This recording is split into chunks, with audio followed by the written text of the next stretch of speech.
Hello Emerson World, hello again if you've already seen my Meet My OL video.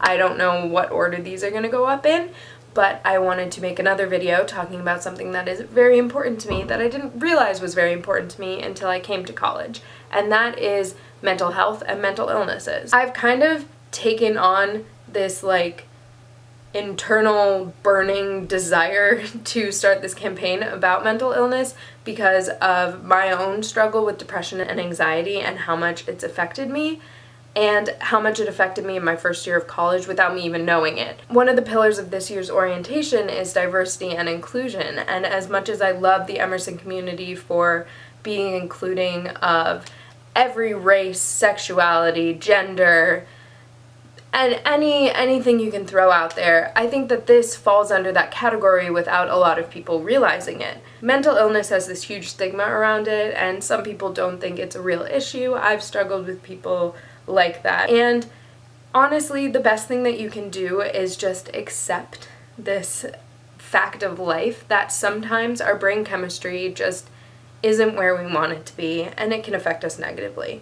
But that doesn't mean that it has to affect everything negatively. When your depression or your anxiety starts to get in the way of your life, it's time to seek help. The good thing is, at Emerson, there are lots of places where you can do that. You can go to ECAPS, which is Emerson Counseling and Psychological Services, formerly known as just the Counseling Center. I went last year. I had a great counselor named William. He's unfortunately was a grad student and, well, unfortunately for me, probably fortunately for him, graduated and moved on. And is moving on in his psychological adventures, I don't know, but he was super helpful to me, and you can find someone who's super helpful for you at the counseling center. The thing is, there aren't always enough hours in the day to help the amount of students at Emerson, so if you do think that you're going to need some help along the line, I suggest making an appointment in advance. Whether you think like, hey, I'm going to be stressed around midterms, or in a couple weeks I might feel upset about being away from home, I might start feeling some homesickness, or maybe you just want to talk about how great it's going.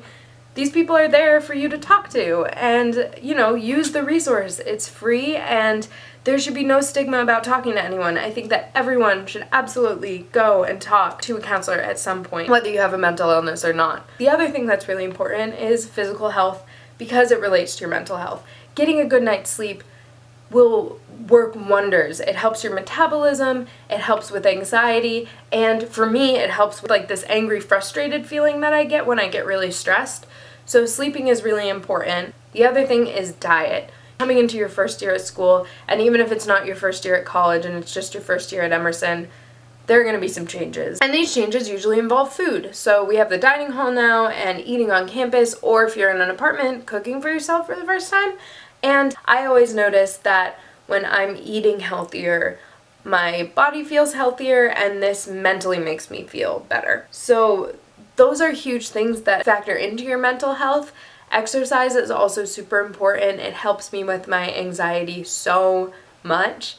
And if exercising is a little bit hard for you, there's also a free gym service through Emerson. The gym is in the basement of Little Building. If you go to the gym, you can get free training from professional trainers. So I know that contributes to physical health, but I think that those two things are very much linked together. The other important thing is keeping your stress level down. So prioritizing your work is obviously one thing. There are thousands of resources on campus for you to do that, from the writing center to people in the library, anything. Another thing is talking to friends. Obviously you will find people on campus that you relate to, and to de-stress and talk about your problems with your friends is fantastic.